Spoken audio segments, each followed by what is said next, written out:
नमस्कार सर्वांचं पुन्हा एकदा स्वागत। बघा मित्रांनो, ऑनलाईन टीचर ट्रान्सफर पोर्टलमध्ये अवघड क्षेत्र महत्त्वाबद्दल आजची अपडेट आहे। बघा, सीओ लॉगिन वरून अवघड शाळा आता पब्लिश करण्याचं काम चालू झालं आहे। आजचा शेवटचा दिवस असल्याने बघा, उरलेल्या ज्या जिल्ह्यांना आज रात्री 12 वाजेपर्यंत यादी पब्लिश करायचीच आहे। तर आपल्या जिल्ह्यामध्ये कोणत्या शाळा अवघड आहेत ते आता तुम्ही पाहू शकता।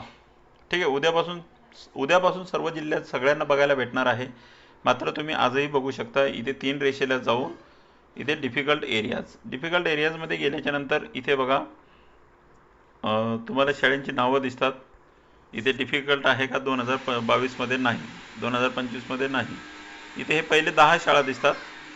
इथे 10च्या ऐवजी तुम्ही व्ह्यू ऑल जर केलं तर पूर्ण जिल्ह्यातल्या अवघड शाळा तुम्हाला या ठिकाणी बघायला मिळतील। खाली येऊन एकदम व्ह्यू ऑल। ठीक आहे, तर इथे बघा हे नो नो नो नो 22-23 मध्ये ज्या असतील त्यांच्यासमोर यस नो यस वगैरे असे येईल। जसं बघा ही 2022 मध्ये अवघड होती, आताही अवघड आहे। तर हे शाळांची नावं या ठिकाणी या बाजूला आहे।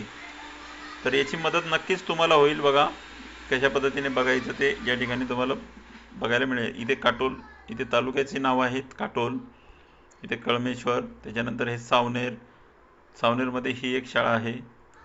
रिसाळा आधी पण होती, आता पण आहे। ठीक आहे, त्याच्यानंतर ही सावनेरमधली ही मोहगाव वगैरे आधी पण होती, आता पण आहे। तर अशा पद्धतीने तुम्ही डिफिकल्ट एरियाज बघू शकता। ठीक आहे, कशा पद्धतीने बघू शकता एकदा परत बघून घ्या।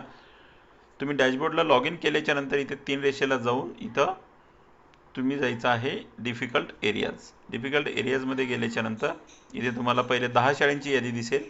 तुम्हाला सगळे यादी बघायचे असतील तर तुम्ही इथे 3 रेषेला जाऊन व्ह्यू ऑल करू शकता, किंवा तुम्ही सर्च विथ युडायस कोड जर करायचं असेल तर इथे युडायस कोडने सुद्धा तुम्ही सर्च करू शकता। ठीक आहे, तर अशा पद्धतीने तुम्ही अवघड क्षेत्र बघू शकता।